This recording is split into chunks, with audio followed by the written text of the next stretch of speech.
Star hospitals Banjara hills తో పాటు ఇప్పుడు ఫైనాన్షియల్ డిస్ట్రిక్ట్ లో కూడా. వంగవీటి మోహన రంగ 35వ వర్ధంతి సందర్భంగా బందర్ రోడ్ లో ఉన్న రంగ విగ్రహానికి అయితే పూలమాలలు వేస్తున్నారు. అందరూ కూడా నివాళులు అర్పిస్తున్న పరిస్థితి కనిపిస్తుంది.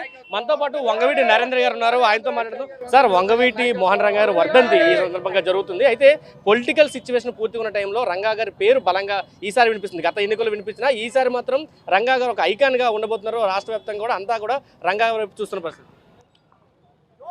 ఇవాళ స్వర్గీయ వంగవీటి మోహన్ రంగ గారి 35వ వర్ధంతి సందర్భంగా రోజు రోజుకి రంగా గారి అభిమానులు అనేవాళ్ళు రాష్ట్రంలో పెరుగుతున్నారు. ఎందుకు అంటే, నేను గతంలో కూడా ఒక చిన్న విషయాన్ని చెప్పాను. వంగవీటి మోహన్ రంగ గారు అనే ఆయన డబ్బున్న కుటుంబం నుంచో లేదా ఒక సినిమా ఫేమ్తోనో వచ్చినటువంటి నాయకుడు కాదు.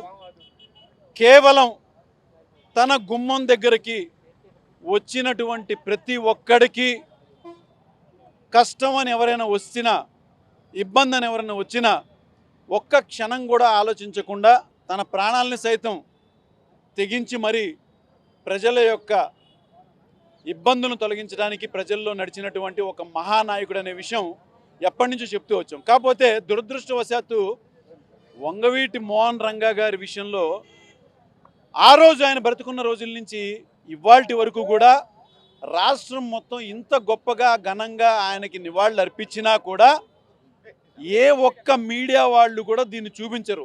ఏదో మామూలుగా ఇంట్లో జరుగుతున్న ఎవరెవరో కార్యక్రమాలలాగా పట్టించుకుని పక్క. కానీ నేను గతంలో చెప్పాను, ఆయన ఒక భగవంతుడు లాంటి ఆయన. ఆ రంగా గారి యొక్క దర్శనానికి, ఒక భగవంతుడి దర్శనానికి మంచివాళ్ళు వస్తారు, అవకాశవాదమైనటువంటి దొంగలు కూడా వస్తారు. గుర్తుపెట్టుకోండి చెప్తున్నాను నేను. అందులో ముఖ్యంగా ఎలక్షన్స్ దగ్గరకు వస్తున్నాయి కాబట్టి ఎవరు ఏం చేసినా వంగవీటి రంగా గారి అభిమానులు ఎటు పక్కన ఉంటారో రాజకీయం ఈసారి పూర్తి స్థాయిలో అటే డిసైడ్ అవ్వబోతుంది.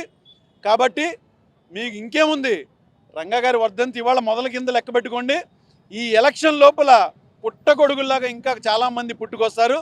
రంగా గారిని ఒకళ్ళు చూసామంటారు, ఒకళ్ళతో మేము తిరిగామంటారు, అసలు ఆయన నాకు మొన్న కల్లో వచ్చాడని చెప్పంటారు, నిన్న నాకు కల్లో వచ్చి నిద్ర లేపితే గబాల్ని ఉలిక్కి బళ్ళేసి వచ్చానని చెప్పేటికండి అనేక కథలు మీ మీడియా మిత్రులు వింటారు తప్పనిసరిగా.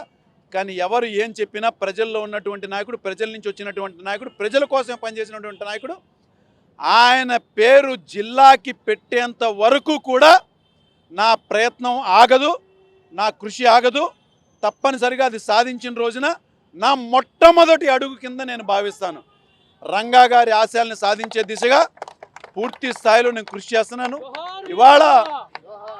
ఇవాళ ఈ కార్యక్రమానికి చాలామంది అనేక చోట్ల నుంచి వచ్చారు. ముఖ్యంగా సోదరుడు హైదరాబాద్ నుంచి కూడా వచ్చి రంగా గారి అభిమానాన్ని చాటుకోవడానికి వీళ్ళందరూ కూడా మేము ఆయన కార్యక్రమాలని, ఆయన యొక్క ఆశయాల్ని ముందుకు తీసుకెళ్లే దిశగా పూర్తి స్థాయిలో మేము కృషి చేస్తాం. మీ పేరు వైసీపీలో బాగా వినిపిస్తుంది. మీరు వైసీపీలోకి వెళ్తారని కూడా చర్చ జరుగుతుంది. తూర్పు సెంట్రల్ నియోజకవర్గం నుంచి వైసీపీ క్యాండిడేట్గా నరేంద్ర ఉండబోతున్న చర్చలు కొడుతున్న పరిస్థితి. ప్రస్తుతం నేను రంగా గారి వర్ధంతి గురించే మాట్లాడుతున్నానండి. ఆయన ఆశయాల గురించి పనిచేసేటువంటి వాళ్ళు ప్రతి ఒక్కళ్ళు, మీరు ఈ పార్టీ ఆ పార్టీ అని చూడకండి. రంగా గారిని చంపించినటువంటి తెలుగుదేశం పార్టీలో కూడా రంగా గారి అభిమానులు పరిస్థితులను బట్టి సరైన, మా కుటుంబం నుంచి ఒక సరైన నాయకత్వ లోపం గతంలో జరిగింది కాబట్టే తెలుగుదేశం పార్టీలోకి కూడా వెళ్ళారు. ఇవాళ అందరూ కూడా మెల్లిమెల్లిగా నా దగ్గరికి రావటం, వాళ్ళు తెలుసుకుని రంగా గారి ఆశయాలను ముందుకు తీసుకెళ్దాం వస్తున్నారు. పార్టీలు అంటారా, ఒక మంచి నాయకత్వాన్ని ఎప్పుడు కూడా ప్రజలు కోరుకుంటారు. అలాంటి ఒక మంచి నాయకత్వం దిశగా మా అడుగులు ఎప్పుడు ఉంటాయి. ప్రజల కోసం పనిచేసేటువంటి నాయకత్వంలో మేము ఎప్పుడు పనిచేయడానికి సిద్ధంగా ఉన్నాం. అంటే ఎన్నికల సమయంలో రంగా గారి పేరు బాగా వినిపిస్తున్న నేపథ్యంలో వంగవీటి నరేంద్ర రాజకీయ అడుగులు ఎట్టు ఉండబోతున్నాయి? చెప్పాను కదండి, మేము ఎప్పుడు ప్రజల పట్ల ఉంటాం. ఏ నాయకత్వం అయితే ప్రజల దృష్టిలో ఆలోచిస్తారో, ప్రజల యొక్క అభివృద్ధి, ప్రజల యొక్క సంక్షేమం, ప్రజా శ్రేయస్సు గురించి ఆలోచించేటువంటి ఏ పార్టీలో అయితే ముందుకెళ్తుందో ఆ పార్టీలో తప్పనిసరిగా మా పేరు వినిపిస్తుంది. చెప్తున్నారు. పూర్తిగా ప్రజల తరపునే తాను ఉంటాను. రంగా గారు ఎన్నికల్లో ఒక ఐకాన్ కాబోతున్నారు కాబట్టి రంగా గారికి అన్యాయం చేసిన వాళ్ళు ఖచ్చితంగా రాజకీయ బుద్ధి అయితే చెప్తారు. రంగా గారు తోటి ఈ ఎన్నికలు ఒక దశకైతే రాబోతున్నాయని చెప్పి నరేంద్ర చెప్తున్నాడు. తన రాజకీయ అడుగులు అంటే ఈ రోజు వర్ధంతి సందర్భంగా రాజకీయ కామెంట్లు చేయను, కానీ ప్రజల పక్షాన తాను ఉంటానంటూ నరేంద్ర చెప్తున్న పరిస్థితి. కెమెరా పర్సన్ నానితో కలిసి సురేంద్ర RTV విజయవాడ నుంచి. మరిన్ని వీడియోస్ కోసం ఛానల్ ని సబ్స్క్రైబ్ చేయండి, లేటెస్ట్ అప్డేట్స్ కోసం వాట్సాప్ ఛానల్ ని ఫాలో చేయండి అండ్ లింక్ డిస్క్రిప్షన్ లో ఉంది.